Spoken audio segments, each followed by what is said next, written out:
objective of this gathering today. So India Property Awards has been instituted by International Brand Equity to celebrate the achievements of real estate companies and professionals that have contributed immensely towards the growth of real estate industry across India. The categories of India Property Awards 2021 include real estate companies, property consultants, IPC, finance, industry leaders, interior designers, architects, PropTech, and its allied industry. In short, IPA is an unparalleled platform which aims at acknowledging success, recognizing contributions, appreciating efforts, and celebrating the contributions to the real estate industry, which in turn itself is a major contributor to economic development of any nation worldwide. Now, officially, I welcome all our amazing participants here today, and a very, very special welcome to our keynote speaker, the Director and Head of Research for ANAROCK, Mr. Prashant Thakur. And we have our guest speakers here today from Meenakshi Infrastructures. We have Dr. Kishore with us. Thank you very much for being here. And we have Chief Executive Officer from Columbia Pacific Communities, Mr. Mohit Nerula. Once again, I want to thank all our speakers, our keynote speaker and our guest speakers, to take out their precious time here and be with us here today.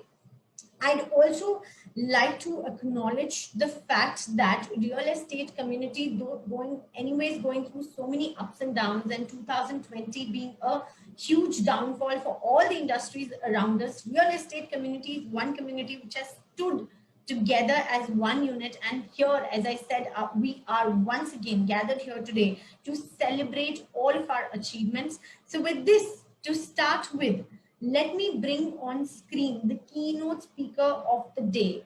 But before I bring him on screen, I would like all of us to know a little bit more about him. So now he is somebody who is a seasoned corporate strategy and management consulting professional with an experience of 18 plus years. And that's absolutely commendable. He has an MBA in finance. He has worked with consulting majors like Deloitte, EY before venturing into startup ecosystem. He has been instrumental in setting up the R&D operations for companies like commonfloor.com. There's a huge list of the companies for which he has set up the R&D operations himself. And based on his contribution towards the research and advisory work in the field of Indian real estate, he was acknowledged as Thought Leader of the Year 2018 by International Brand Equity. So ladies and gentlemen, please put your hands together, even though virtually, for our keynote speaker of the day, Director and Head of Research, ANAROCK, Mr. Prashant Thakur. Thank you, Shikhar. Thank you so much for such a wonderful introduction. And I sincerely feel privileged and honored to be in front of such an esteemed audience. So I hope everybody is keeping safe in this second wave of pandemic. And then, we all are adjusting to this new norm, including the real estate itself. But again, having said that, this pandemic, I think, has again taught us very basic thing that the human existence requires. And I still remember a movie called Roti, Kapda aur Makan. So, in this pandemic, I think everybody has again kind of realized the importance of how important it is to have a physical asset, a roof overhead during this time. And that's the reason we saw that once the lockdown was lifted, we saw a very, strong pullback in terms of real estate sales. So I hope this momentum continues. And what I have done, I have put together a small presentation for this group, which basically talks about where we are in terms of the trends and the numbers. And we also conducted one small consumer survey based on the real database that we have at ANAROCK. So what we try to do is we also try to study what was the mindset of the home buyers during the lockdown and what has the impact on the buying habit, or let's say their plans once the lockdown was lifted. So I hope, you'll find it a bit useful when you sit down and do your strategic planning, or let's say, just to have a sneak peek in the future. Please feel free to stop me if you find it kind of me being too fast, or you need clarification. Shikha, can I share my screen? Yes, absolutely. I think you can see the option.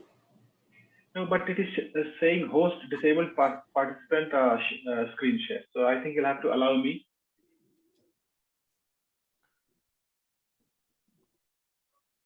Sure, please give me a second. Sure.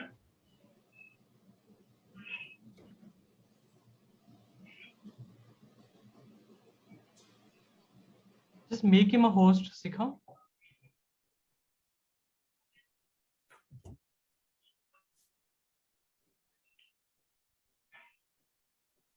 Yes, now I can share.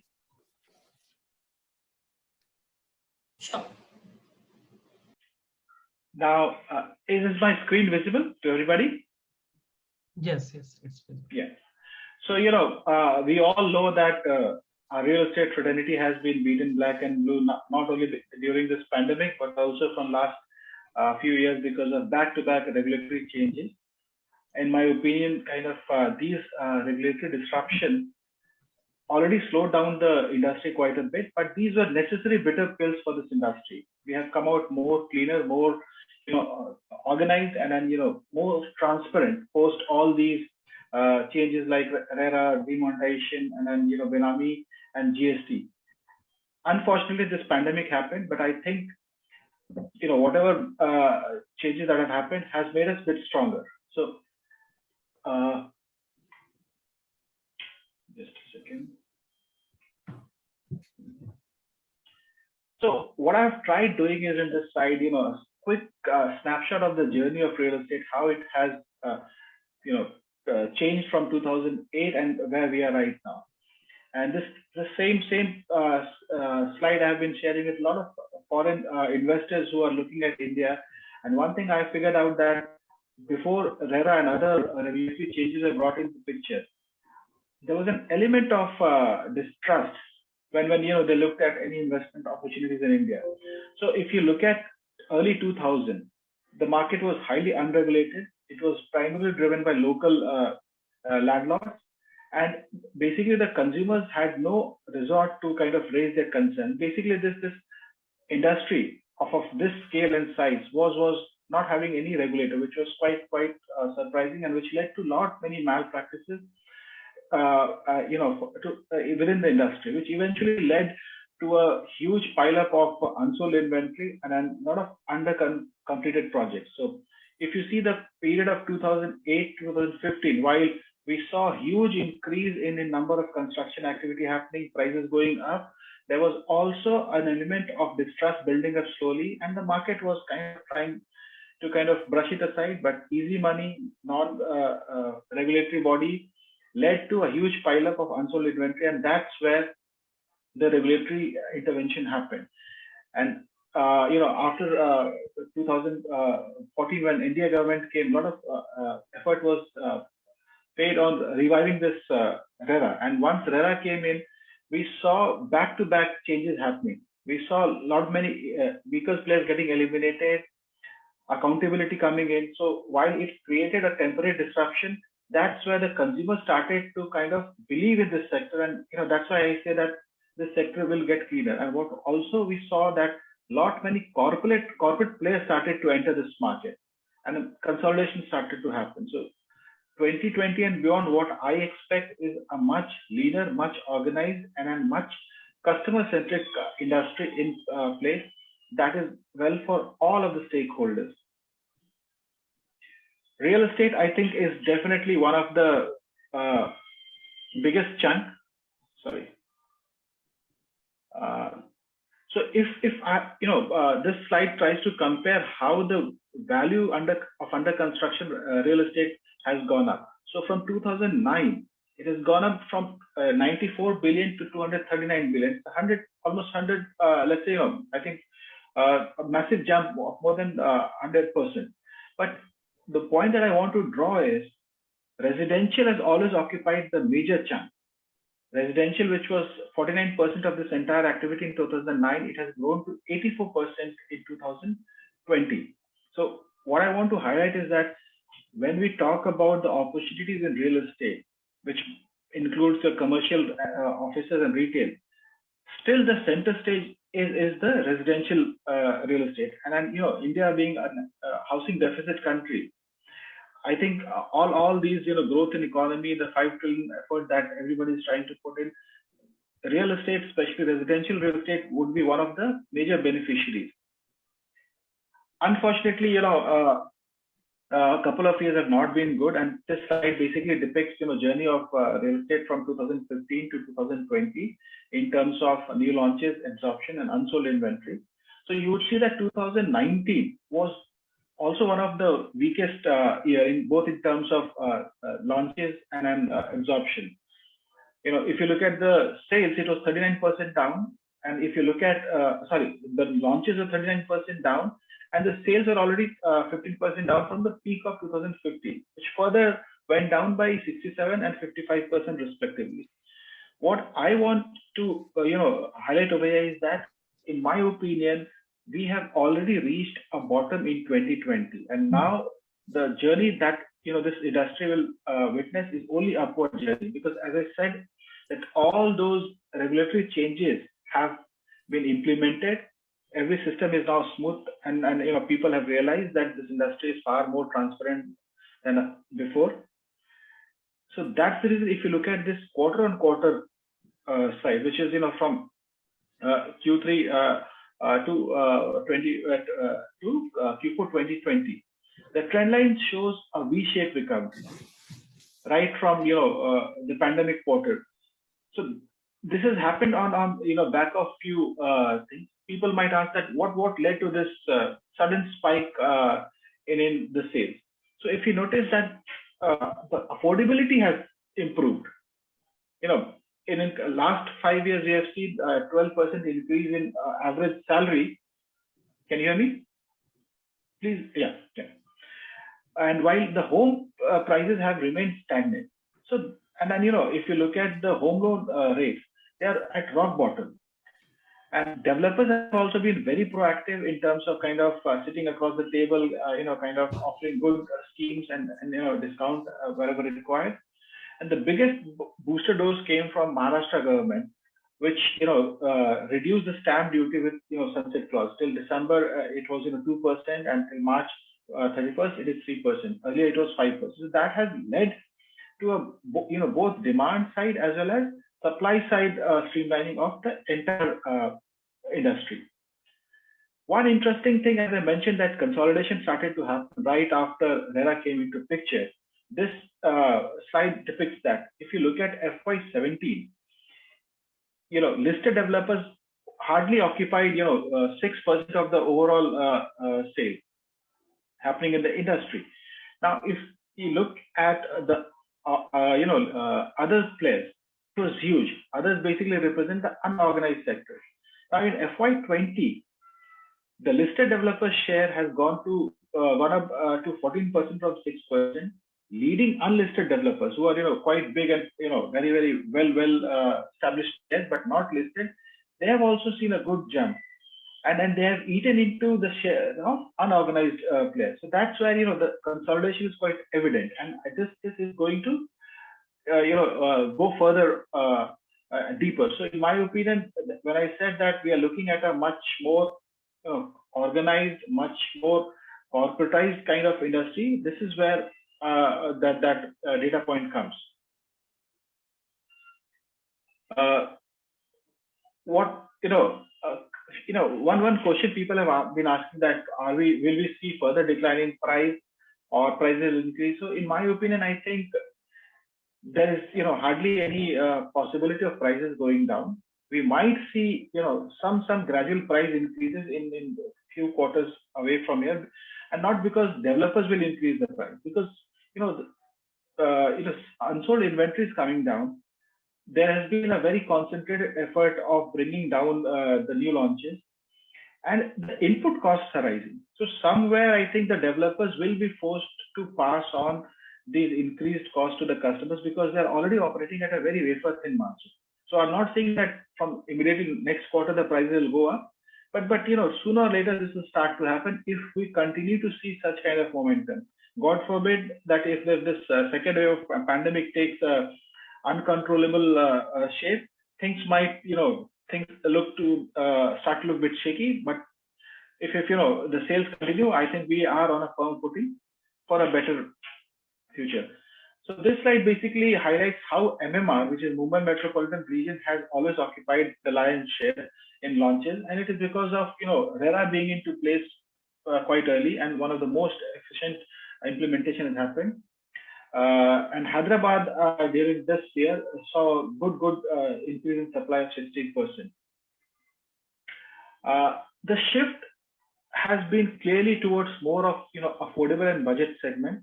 So if you remember the period of 2008 and early boom of real estate, most of the developers used to focus on the investor community, and that's where sizes were quite high.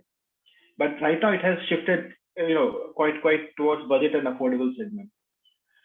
Quickly, a couple of observations that we saw during this pandemic was that now people are looking for a bigger homes. They need that extra space either for converting into their offices, or let's say kids education, or let's say if you have senior citizen at home, the domestic help. And that's where apartment size is increasing. Demand for plotted houses, plotted development has gone up. Vacant homes and farmhouses have gone up. Luxury housing has found a good flavor in the specifically in the South Mumbai market. So I think as I mentioned earlier, that cost has come down. Good part is the millennials have realized the importance of owning a house, and then the developers, the majority of the developers that have offered good projects are our graded developers. So in my opinion, I think this is a good time for all of us to kind of capture the positive sentiment that has been built. And I think there is definitely hope at the end of the tunnel. And this is a time where we kind of focus on customer centricity, project execution, and quality. So with this, Shikha, I'll pass it on to you. I know we are very short of time, so I'll kind of cut short the presentation, and I'll be happy if there is any follow-up question. Over to you, Shikha. Thank you so much, Mr. Prashant. Thanks a lot for the detailed insight that you gave us to the residential sector's upcoming rise that we are going to look forward to post COVID-19. From my audience, anybody who'd like to ask any questions from Mr. Prashant, you can please go ahead. We have a short window here. Anybody, if you're interested, you can unmute yourself and ask your question. Okay, I think with this, we'll go ahead and I'll share my screen once again.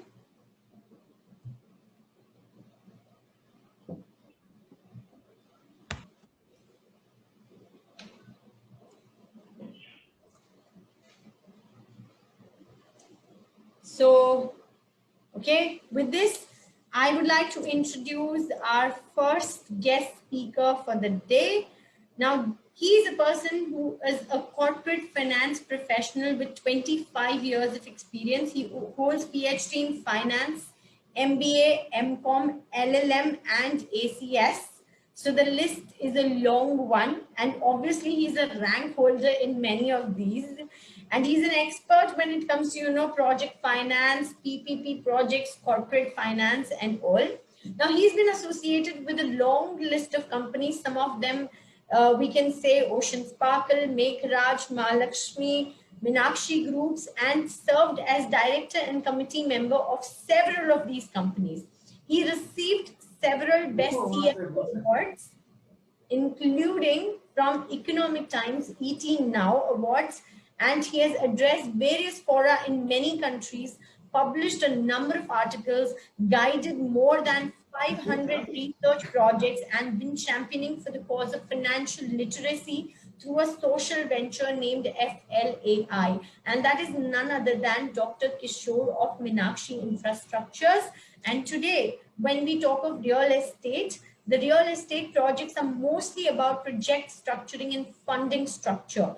Many a time, the success and profitability of projects hinge upon efficient and suitable structuring of these projects. Hence, deal structures are very important. And I would like to bring Dr. Kishore on stage to deliver a brief talk on deal structures of real estate projects.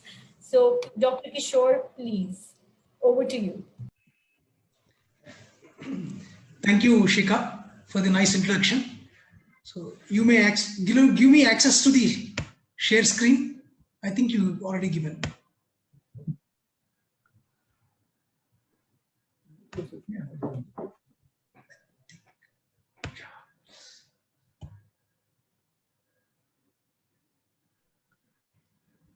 Yes. Is the screen visible, please? Shika, is the screen visible? Not yet, sir. Not yet. Yes, now it is. Yes. Okay, thank you. So, thanks to all of you. Thanks to IBE and thanks to Prashant Thakurji for the excellent keynote speech. He has been one of the finest research experts in the country with a long experience and then a lot of credentials to his credit. A bit of interface, of course, this is covered by our keynote speaker. It's the second largest employment provider, the sector, and 220 directly associated industrial and service sectors are dependent on real estate industry. Is a mind-blowing number. As far as the values are concerned, every year for the past 21 years, it has been creating on an average 200 billion plus real assets in the country. By virtue of this sector, we are adding a lot of value to the economy. That's one of the greatest thing. And most of the FDI that's coming to India is coming to the real estate sector. Of course, part of it would go to infrastructure, manufacturing, but majority of it is going to real estate sector. And today we are aware of the Nifty real estate, BSE real estate indices. Both the indices have been among the stable indices for a long time. And the market cap of all these companies put together, the indices companies put together, is about 13,35,000 crores. This is a dynamic number which has been fluctuating. And 15% of the total banks exposure, only banks exposure, is to this sector. Of course, while 5% being NPAs appear to be very high, when it is compared with the industry 9% gross NPA level, it is far lower, about half of it. And still, we'll have to understand it from the net point of view. The real estate sector has got housing sector. Housing sector's NPA levels are far lower. A bit of warehousing, bit of commercial, and other sectors have got a higher level of NPAs. The top class of real estate, housing, of course, has been the top class across the world and in India as well. Commercial retail, commercial office, as implicitly covered in our keynote speaker's speech, has been one of the darling and hot property or hot asset class during the past 13 years and has still been performing well, expected to perform better even in the next decade as well, until we see the next trend, if there could be any. And hospitality, educational, institutional is another leading asset class. Warehousing has been one of the good class of real estate, but a very silent or a dark horse. It has arrived as an attractive asset class thanks to the e-commerce wave, and multiple warehouses are being built because warehouse as an asset class comes with a low capital cost, comes with a stable lease rentals, and is an essential feature or the provision for all the e-commerce players. And the latest addition during the past 3 years is the data centers. Now, all the companies, including MNCs and local companies, in fact, SBI has made huge investment into data center. Google, Amazon are vying to make a lot of investments into data centers. Data centers may as well, while it is part of commercial, it may as well surpass the other non-housing asset classes in the days to come. because of the natural need, and also because of the government regulation that the data has to be located within the country, while there could be a co-location as well. And SEZs, industrial estates, have been traditional asset classes for about 20-25 years. Of course, industrial estates for about 40 years, SEZs for about 25-22 years.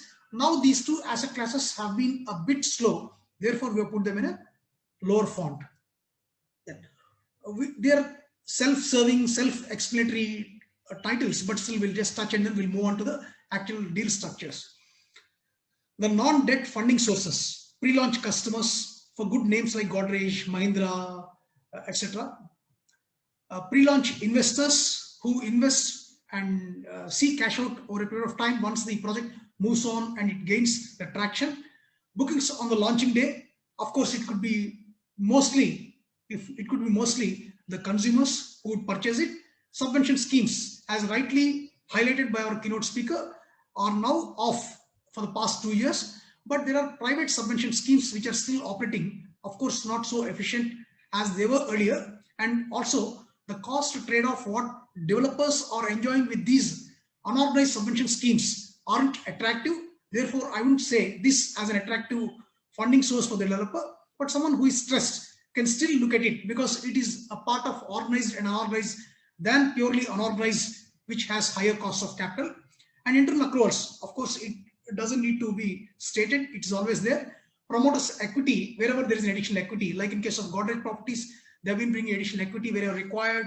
And Imami, when it started its new wing, the new corporate houses, which our keynote speaker has referred, have been entering the real estate sector by virtue of its improving organized sector share, by virtue of its charm in the industry, in the economy. They can bring promoters equity, they have been bringing. And in fact, Shapoorji Pallonji and Tata, Godrej and Mahindra have all brought additional equity to the tables for their SPVs and have funded them well. And of course, private equity has always been there during the past 30 years. Of late, no big project is seen launching without private equity funding support. That's a positive thing because it brings higher level of corporate governance and it brings transparency. It attaches responsibility to the promoters, and the consumers and the public at large will also have a bit of safety or security or emotional feel when they have a big brand attached governing overviewing. Public equity, of course, those which are listed companies can always tap preferential allotment, FPOs or private placements, etc., and can always tap additional funds. And debt funding sources. Overdraft is a traditional balance sheet funding which is available for almost a decade, not a decade, a century. Cash credit during the past 60 years, cash credit has come as a fund against your receivables and your working capital levels. And short-term working capital loan, it could go like a rolling over term loan, but a very short term, 18 months to 3 years, etc. And project term loan for the whole project, be it 2 years to 7 years, which is also called as a construction finance, sometimes project finance, and in some cases construction finance, separately called as a construction finance for a tower or for the whole of the project. Then asset loans, if you are deploying huge equipment for construction, you can always de-risk by having leasing asset finance or purchasing asset finance. Therefore, that would go as a separate component than becoming a component of your overall project cost.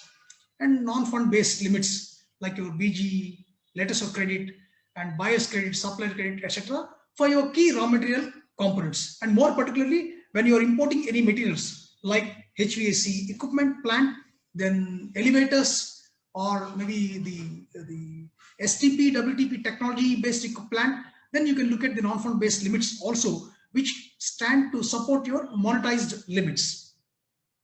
The deal structures, how the execution have been happening of late. What are the deal structures? Own execution, it's quite common. So you are having the big names like Shapoorji Pallonji and Godrej, who are also into own execution. Of course, Tata, who have got their own execution for all their projects. And there are others like, for example, Salarpure Sattva, etc. They contract it out to a specialized contracting agency, maybe BL Kashyap, maybe Shapoorji Pallonji, maybe L&T, etc., etc., who undertake these contracts as either a GC, general contractor, or a contractor for a specialized one component, whereas the developer himself, the builder himself, or the company itself will award multiple contracts and will play a role of coordinating among all these contractors. GC will be slightly expensive, but will be hassle-free, and the brand image of the project will be very high, whereas the multiple contractors proposition will have lower costs, but will entail a lot of challenges of coordinating among all the contractors and bringing them to the platform and then getting the work done as per the objective. Then the JV execution. In many cases where iron structure and concrete structure are mixed, or some components require a technical expertise, one party, let's say mostly a foreigner, would undertake that part. The traditional part will be undertaken by the traditional contractor, the traditional developer, traditional builder. Therefore, it could be in the form of a JV execution where the overall cost can be lowered and the brand image of the project can be increased and the sales reach can be widened. Subject to the market conditions, of course, it goes without saying. Of late, we are also seeing the development management as a new model, which last time, in fact, our Prashant Thakurji was mentioning 2 years before when he was delivering another talk at Bangalore. He was highlighting how development management as a model of execution is just taking shape. Then it has taken much better shape today. The names like Tata, the names like Shapoorji Pallonji, the names like L&T, and a couple of many other names have all been lending their brand by instituting the system to execute a project and charging a fee for the brand, whereas they are performing more like a PMC agency. There are few more variants where, while performing as a PMC, they have also been partnering in terms of funds, in terms of execution, which enhances the credibility for the project and ensures small developer or a mid-sized developer having a big PMC as a development manager can always match the quality, charm, brand, reach, and the pricing competitiveness of a big developer's project. So this has been one of the new deal structure in the execution. And deal structures funding, while we have just covered, we'll list them out again. JDA, where joint development agreement, land will be owned by the landowner and the developer will not invest anything in the land. Thereby, the whole project costs can be lowered and the project becomes relatively asset light. In most of the cases, there are people who can invest, who want to invest, but they want security upfront. Security upfront is absent because there is just the land with the developer and nothing has come up. There is a model which, of course, is apprehensive in the market by the regulators, where the land in parcels will be sold to the investors who own the land then, and the land what they own will be given back on joint development to the developers, and developers take this back on a joint development. Therefore, the investors are secured with the land and they have become more like a secured party. That is sale and JDA back. SPV JV route, which all of us know. Institutional funding from the banks, from the NBFCs, from some of the private equities who are doing a structured deal with CF and LRD and equity, convertible debt, etc., etc. They're all institutional funding. REITs, the new class, of course, there are now 3 broadly. 2 are doing well. Brookfield is slightly lagging behind, but is expected to see reflecting its true value in the days to come. Strata Sale, which is also there, the prop tech, prop sale, and many other companies which have come and have been very active of late doing this Strata Sale. A part of the whole of the project, maybe 100 SFTs also being sold, 1000 SFTs also being sold. In fact, Economic Times has also thought of introducing the Strata Sale using its brand. And forward sale, of course, it's more like investors deal. With a target, you make a sale and subsequently the return will be adjusted and both the parties will settle the returns. Structured, we spoke about when we discussed about institutional funding. And deal structure sales, it goes without saying, all of you are aware of the deal structures of sales. Still, own retail sales through your own channels, sales through retail brokers who are registered with RERA, etc.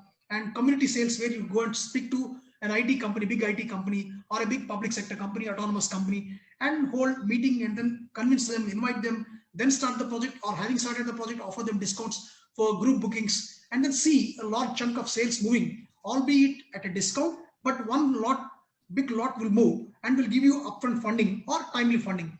Investor sales, like how we discussed before, but with return, without return. If it is with return, you underwrite that they earn the promised return, be it 15, 20%, whatever. And if it is without non-recourse, you don't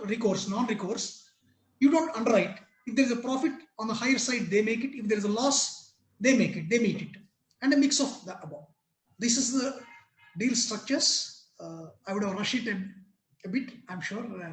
I've rushed it. Any questions are welcome. Thank you, Dr. Kishore. Thank you so much for a nice thought on the real estate, and we're welcoming for the QA if someone would like to ask some question from Dr. Kishore.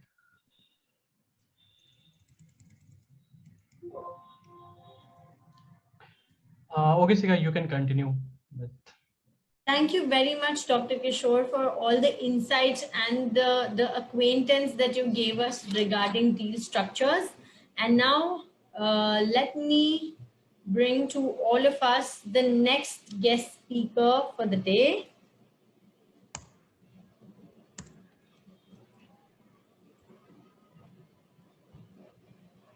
So when I speak about this particular person, he has a 30-year-long career that allows him to bring to the fore all the skills that he has gained over the past 3 decades.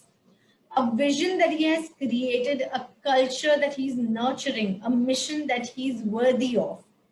It is an opportunity to expand his knowledge and skills working with domain experts in areas as diverse as land acquisition, design and development of the communities, construction on quality, on time, on budget, sales and marketing of real estate, but with heart and empathy, ultimately continuing the association with the buyers and residents by servicing the community and the needs of the residents. His sole objective is to provide our elders with a safe, secure, and engaging lifestyle in an environment of genuine warmth and care.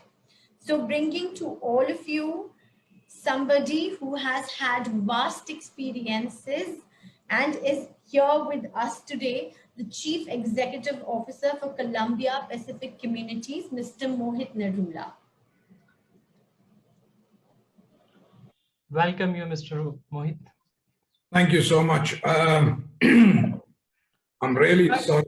I mean, the time's 3:55 and I have a feeling that the introduction to me is going to be longer than the time that I will spend speaking to you, because I do have to have a hard stop at 4 o'clock. I'm afraid I also don't have a presentation to share with you. The keynote speaker spoke about the trends in the real estate business.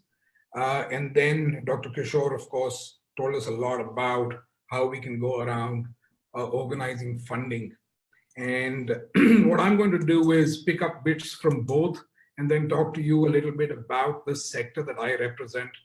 But I'll come to that later.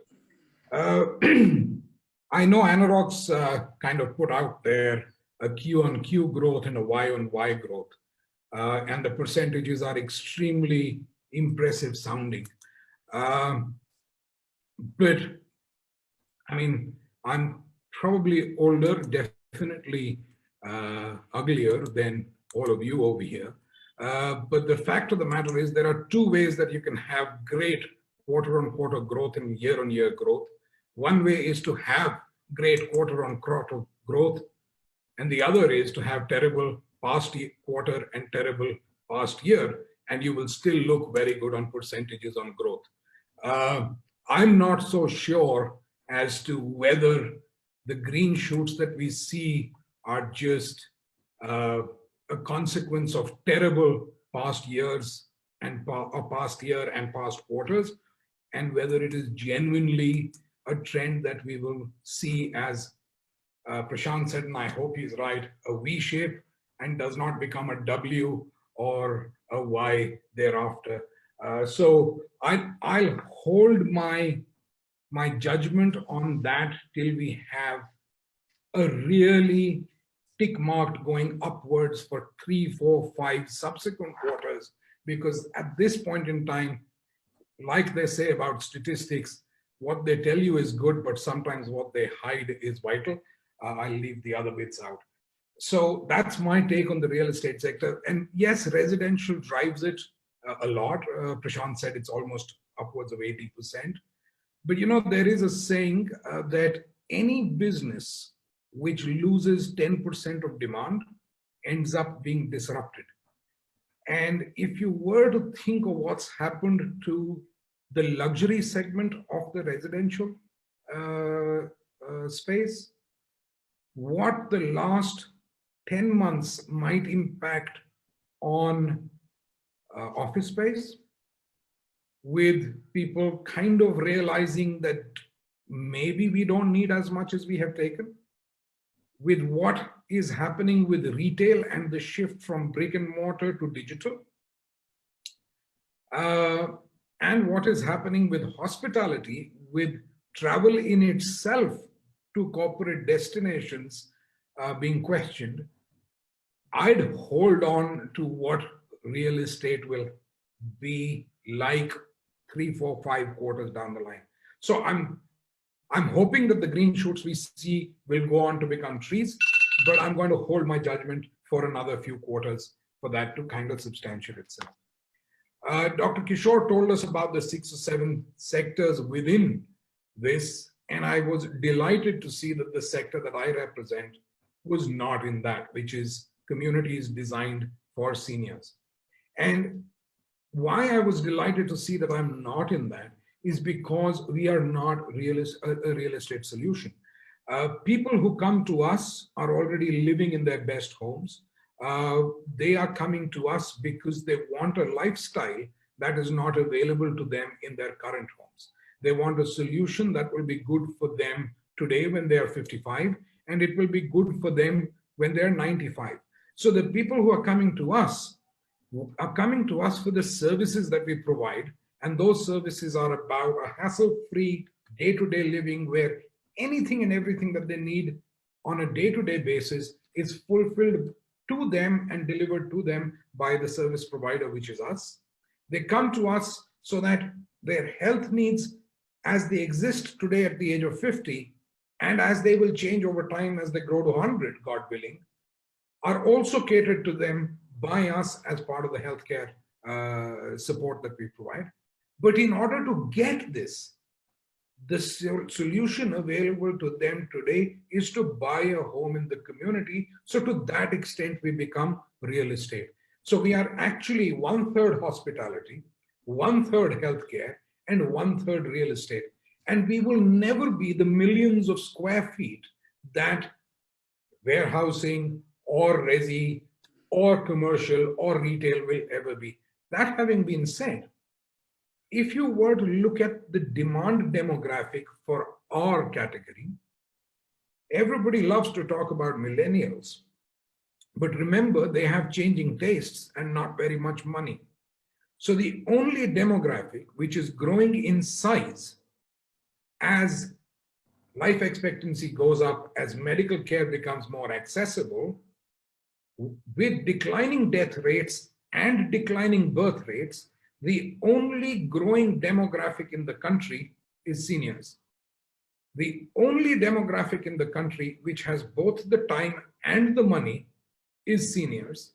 And the only demographic in the country which is increasingly staying alone as their children pursue careers outside of home cities and outside of home countries, and therefore will need the support, care, and attention that normally culturally in India children used to provide, will be the seniors. So therefore, a demographic that is growing exponentially, a demographic that has the propensity to spend, and a demographic that has an unfulfilled need is looking for communities designed for seniors, which is where a company like Columbia Pacific Communities comes in. Our promoters are the Columbia Pacific Group based out of Seattle. These are the same people who created Columbia Asia Hospitals in India. But we are now a 3-year-old company. We are India's largest service providers in the senior care sector. We've launched our 10th project in Bangalore already. The 11th, 12th, and 13th projects will be launched in this financial year in Pune, Chennai, and Bangalore.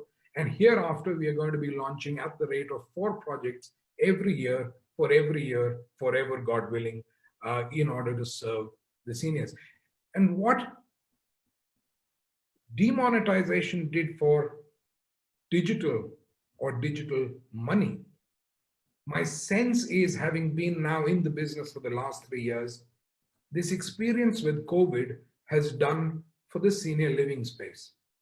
What has happened is seniors who were living on their own in their villas or in mixed family community condominiums realized that it is extremely difficult to depend on external support systems for their day-to-day needs.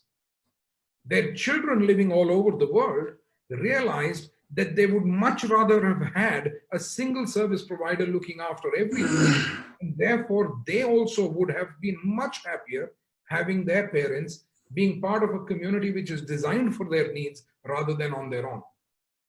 The net consequence of this is, and we are the 9 communities that we serve and manage today with 1,600 or over 300 seniors, has a waiting list in all 5 cities for people wishing to either buy on resale or to rent from owners who wish to give their homes on rent. A waiting list. I don't know how many people can be fortunate in today's day and age to be able to say that. The project that we've launched, and all of you are from real estate, and therefore I can use some indexes that will make sense to you. My cost per lead has come down to 1/4 what it was. My sales have been better post the pandemic than it was before. The desire for people to physically examine the product in a senior living community, provided I bring to them the credibility through digital means of who we are and what we represent, the propensity to buy is much higher. So all I'm saying, and during the COVID year, we've also signed 2 joint ventures with leading developers in India who've identified this very same opportunity. So today, I'm very happy to state to you that the real need that our seniors have, remember, they've been fulfilling their responsibility to their children, to their parents, to their careers, to society, to nation. Now they need somebody to look after them. And they are too proud to want to depend on their children for that, or to be, having educated them so well, become an encumbrance on them being able to fly and become the best of themselves. And therefore, with Columbia Pacific Communities and others like us who provide a real credible solution to all needs, daily, medical, and lifestyle, senior living communities is being seen both by our customers and by developer partners to be a real solution within their larger integrated townships, because it's not even competition to their own various subsegments that they have. And that's really good. I'm happy to share this with you. Again, with due respect to you, Prashant, I know what you're saying is absolutely correct. I just want to wait a few, because like I said, I'm older, I've seen a few more. Some of these green shoots come out and then wither away again. I'd much rather wait for those few weeks more. And to you, Dr. Kishore, hopefully in a few years' time, when you do a presentation again, there'll be a 7th category that you may want to talk about, which is senior living. So thank you all for patiently listening to me and for this opportunity to talk to you all. God willing, we'll meet. It's a very small world. It's an even smaller country and a really, really small industry. And now with all the consolidation that Dr. Kishore and Prashant have done with RERA and demonetization and this and that, it's become really, really small. So I'm sure we'll meet again sometime. And until then, God bless you all. Stay well, stay safe. The second wave is real. Keep yourselves protected. And on first, although a lot of you don't even look 45, but those of you who are, please go and get yourselves inoculated. Thank you so much.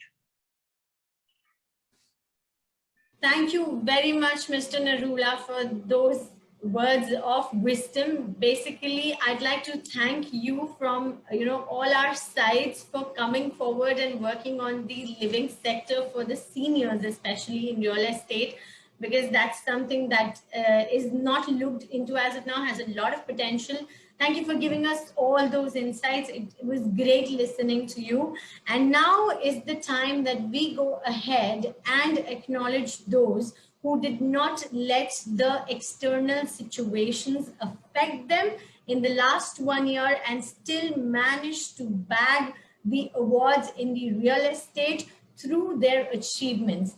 So here I am sharing my screen with you guys and introducing you to the winners of India Property Awards 2021. So the first sector that we have here is Premium Apartment Project of the Year 2021, West India. And the award goes to Riviera Elite, HN Safal and Goyal and Company. The representative for HN Safal and Goyal and Company, congratulations, hearty congratulations to the winner.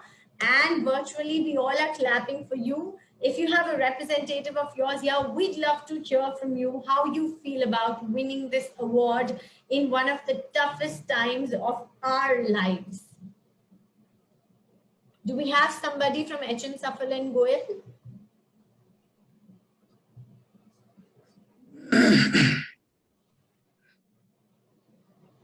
Okay, I think Shivangi, you are there?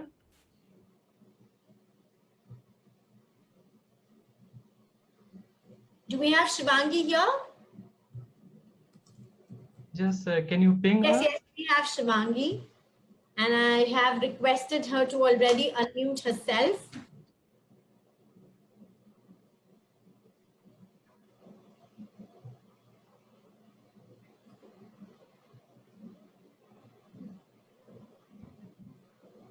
Shivangi, if you can hear us, or is there any problem with the connection, you can put that across in the chat.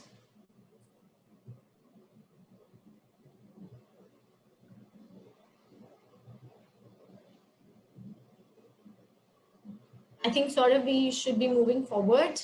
Yeah, sure. Maybe due to some technical issue, she's not able to, reach out to us. And the second award for the day is in Residential High-Rise Project of the Year 2021, South India, where the award goes to Purva Atmosphere by Purvankara Limited. Hearty congratulations. Let's all have a huge round of applause for Purvankara.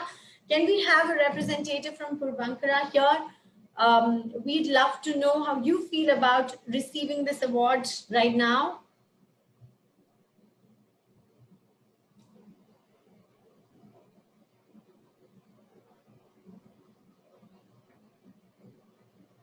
Saurabh, do you see anybody from Purvankara here? Can you call Dimple from the Purvankara? Dimple, Miss Dimple. I have requested you to unmute yourself, Miss Dimple. Would love to hear from you if you can take out a couple of minutes.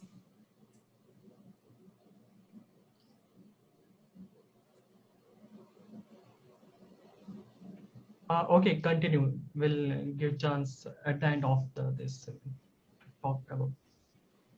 Okay, with this, we move to the next category for the day, which is Affordable Housing Project of the Year 2021, West India, and the award goes to Akash Homes, Goyal and Company. Goyal and Company, congratulations, hearty congratulations. Let's have a round of applause. Let's not let the claps go down even if we are in the virtual. Goyal and Company, do we have a representative of yours to speak to us here today? Saurabh, do you know anybody by name? I'd like to call them on.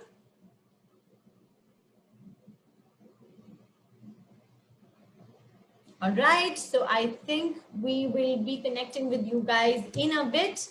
Meanwhile, let's go to the next award for the day, which is the Residential Architecture of the Year 2021 India, which goes to Embassy Lake Terraces by none other than Embassy Group. Congratulations, Embassy Group, for taking away this award. Do we have anybody from Embassy Group who'd like to speak to us today and let us know how you guys feel about, bagging this award at IBE India Property Awards 2021? Anybody from Embassy Group here? Okay, with this, we move to the next category, which is Affordable Housing Project of the Year 2021, West India, and the award goes to Atmiya Signature by Atmiya Group. Do we have any representatives of the Atmiya group? We'd like to congratulate you in person if you're here, and would love to know your experience, how it was for you in the last 1 year. Atmiya group, hearty congratulations, guys. If any of you are here, please, would love to hear from you. And looks like we don't have them as of now here. No problem. We go to the next category, which is India's largest IT campus of the 2021 India, which goes to Meenakshi Pride Rock by Meenakshi Infrastructures Private Limited. A huge round of applause for Meenakshi Infrastructures. Anybody who is a representative of Meenakshi Infrastructures would like to speak to us? We know, obviously, we have already heard somebody from there.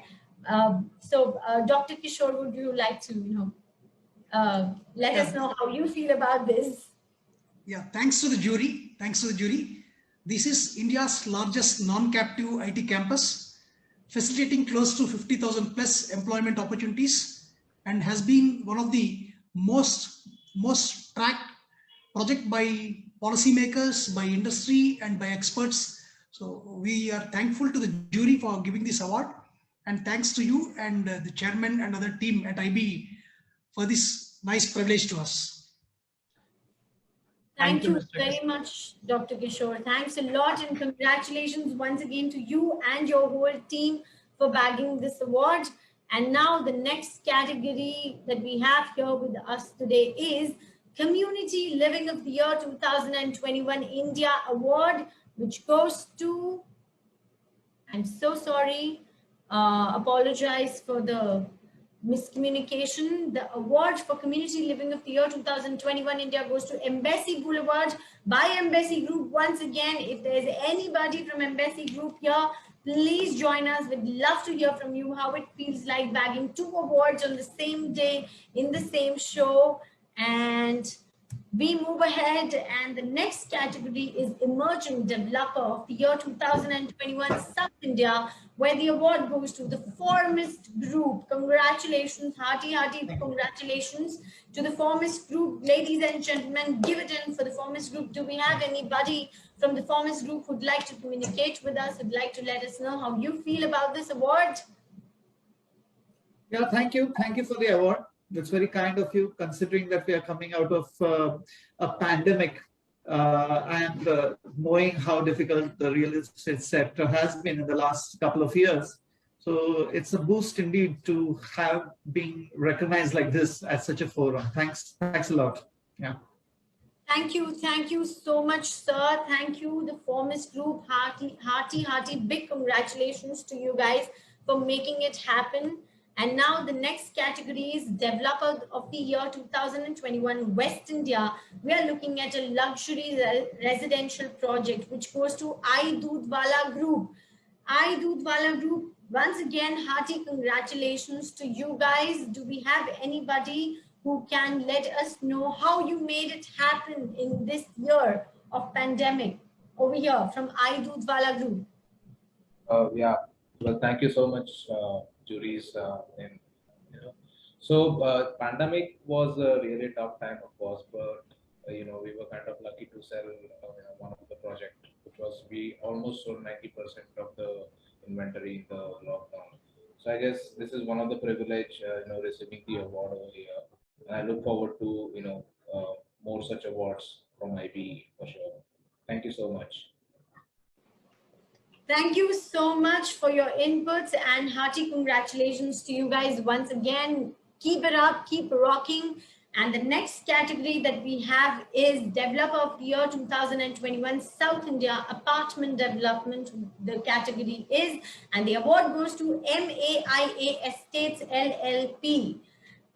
Any representative, any speaker from MAIA Estates LLP, hearty congratulations. We'd love to know from you guys how you made it happen in the pandemic.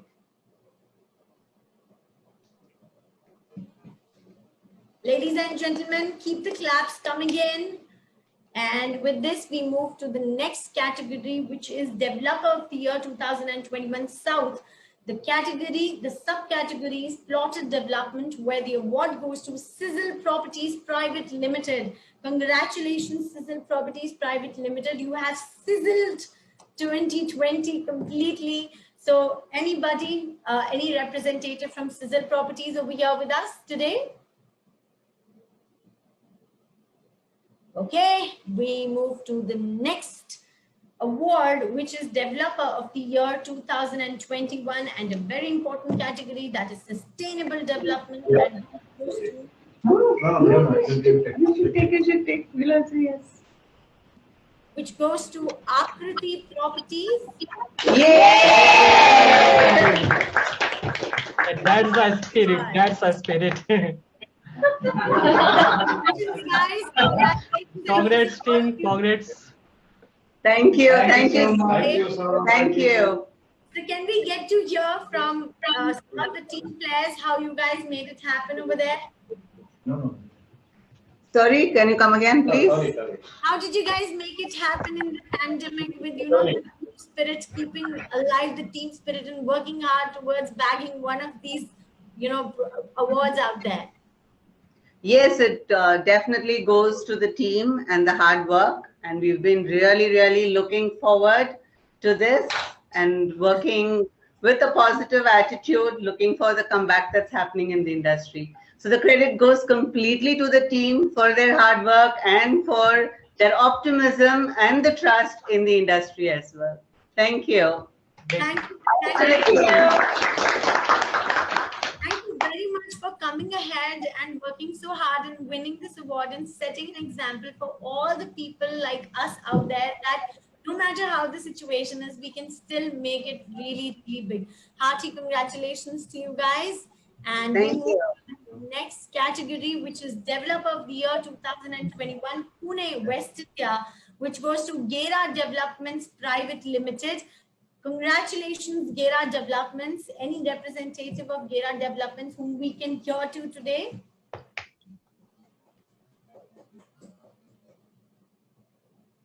Okay, we move to the next award, which is Mixed Use Architecture Developer 2021 West India. And the award again goes to Aidudwala Group. Congratulations, Aidudwala. This is your second today. I hope to see more. Do we have any representative from Aidudwala joined us today?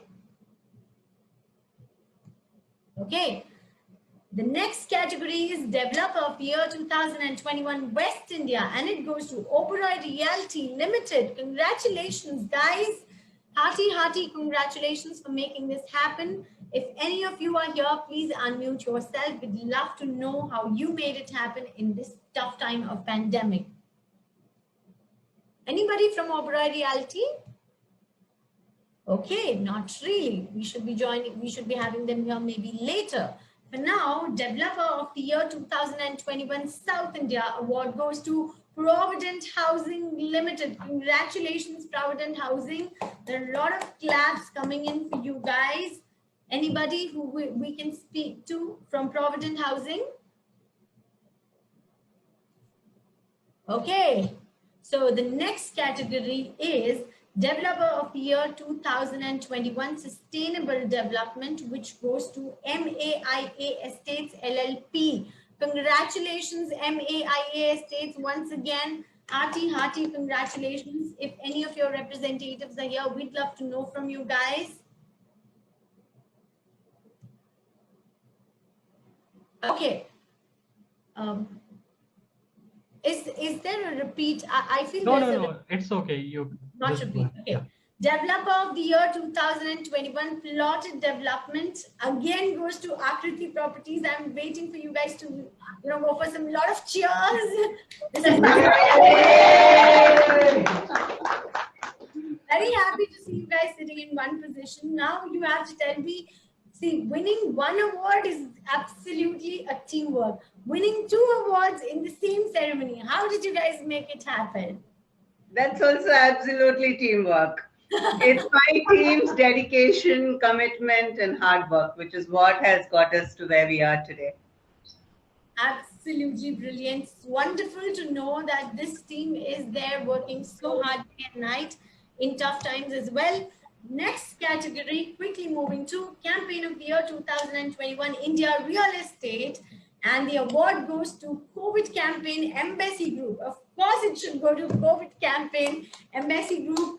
Anybody from Embassy right now? Okay. Congratulations, Embassy Group. And next category is Design Tech Company 2021 India, where the award goes to Flip Spaces. Congratulations, hearty congratulations, Flip Spaces. Anybody whom we can speak to from Flip Spaces? Okay, let's quickly move to the next category, which is Property Finance Company 2021 South India, where the award goes to Dynamic Financial Services. Give it in for Dynamic Financial Services for making it happen. Now we have the next There is category. Shikha, there is a representative from the Dynamic Financial Services. Yes, Mr. Mahendra. absolutely. Mr. Mahendra, you are there? Mr. Mahendra, you are on unmute mute. yourself. Can you please unmute yourself? If not, you can please press Yeah. play now. Yeah. Yes. So it's a very proud moment for me. Thank you, IBE, for selecting me for this award. Even though pandemic, we are able to serve our client, and in last four months we have sourced more than 400 crore business. Yeah. Thank you so much. Thank you, Mr. Mahendra. Congratulations, hearty congratulations. Yes, it is a proud moment for you because you've made it happen through tough times, and that too in an incredible slaying manner. Congratulations. Yes, So with thank this, you. we move to the next category, which is Most Impactful Management and Strategy Partner of the Year 2021 for the North India sector, and the award goes to Magnum Private Limited. Can we have a speaker from Magnum with us today? Congratulations, Magnum. Congratulations. Anybody from Magnum here? Sugandha Tiwari, you are there? Can you unmute your? Sugandha, please unmute yourself. So she just message thank you to the jury for the honor. Okay, you can continue with next. Thank you very much, Sugandha, for making it happen, because what you did is something that is going to inspire a lot of people to make it happen through whatever we are going right now. Congratulations once again, Magnum. And we move to the next category, which is Best Luxury Real Estate Consulting Firm 2021 South India region, which goes to Property First Realty LLP. Congratulations, Property First Realty LLP. Do we have you here with us today? Saurabh, do we have anybody from Property First? There is a team from Property First. So can you ask? Yes, absolutely. Property First, can you please unmute yourself? We'd love to know more about how you made it happen.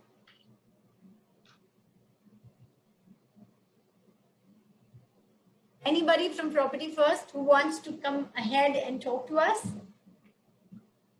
Okay, you can continue. Okay, so we go to the next category called Real Estate Thought Leader of the Year 2021 South India, which goes to Mayank Ruya from MAIA Estates LLP. Hearty, big congratulations, Mayank Ruya, sir. Do we have you here, sir?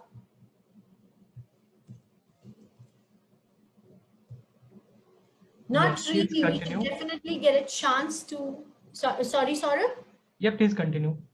Yes, we'll definitely get a chance to, communicate with him very soon. And meanwhile, we move to the next award, which is the Young Leader Male Award of 2021, and that goes to Manjunath V. Sir.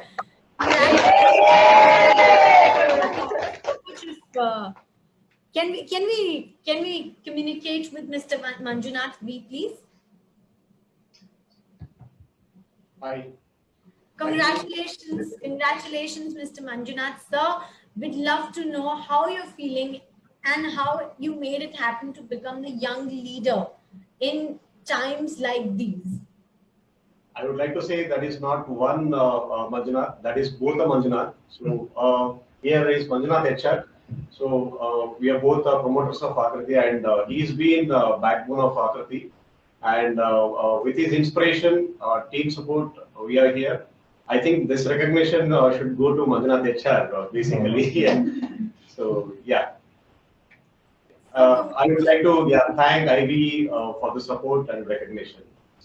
Thank you. Thank you, Manjula. Thank you so much. In terms, it was really nice talking to you. Thank you very much. We move to the next category, which is Real Estate Thought Leader of the Year 2021 India, which goes to Ashish Purvankara from Purvankara Limited. Congratulations. Congratulations, Purvankara Limited. And of course to Ashish Purvankara. Do we have you here, sir?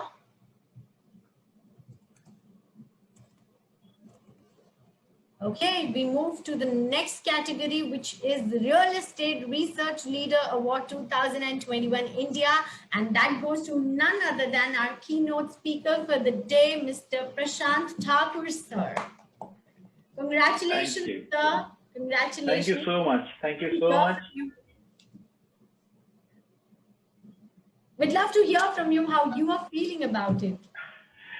It's always, a pleasure for a research person to have a great audience like we have today. And I'm really happy that, if my work is contributing for the betterment of business, I'm really happy to be, be part of this. And I thank IBE for acknowledging the work that we have been doing. Thank you so much. Thank you very much, sir. Thank you very much for all the contributions. You definitely deserve this award. Congratulations once again. And with this, we come to the end of today's summit. I would like to inform all our amazing winners that your trophies and your winning vouchers would be reaching you very, very soon. So keep looking towards your doors. Keep waiting for your doorbells, because they may ring anytime and you would have your trophies in your hands. Also, our strategy team, our marketing team will be getting in touch with you from tomorrow onwards regarding how we can use this summit for strategizing and building our work even more. Meanwhile, I would also like to point out that we at IBE will keep on working towards bringing in more ethics and better solutions to the real estate industry. We'll be coming out with this summit time and again with the same moral values that we have been running it with all these years. And of course, we cannot do it without your immense support that we have been seeing. So requesting all of you to keep supporting us, keep standing by us.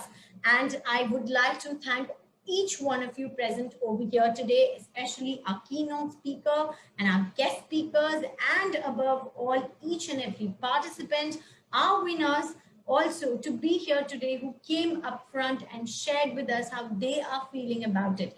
So the whole point of having this summit is to generate positivity, is to create more energy so that we can go back into the market and do so much more than what we have been doing till now, to understand and realize our better potentials, to get the best out of us. With this, I would like to bring this India Property Awards and Summit 2021 to an end, to a beautiful end. Thank you very much for being with us here today. Keep going at it, keep rocking. This is MC Shikha signing off. Love you guys. Till we meet next time, Godspeed, take care, stay safe. And I would like to say thank you to Dr. Kishore, Prashant Thakur, and every participated over here.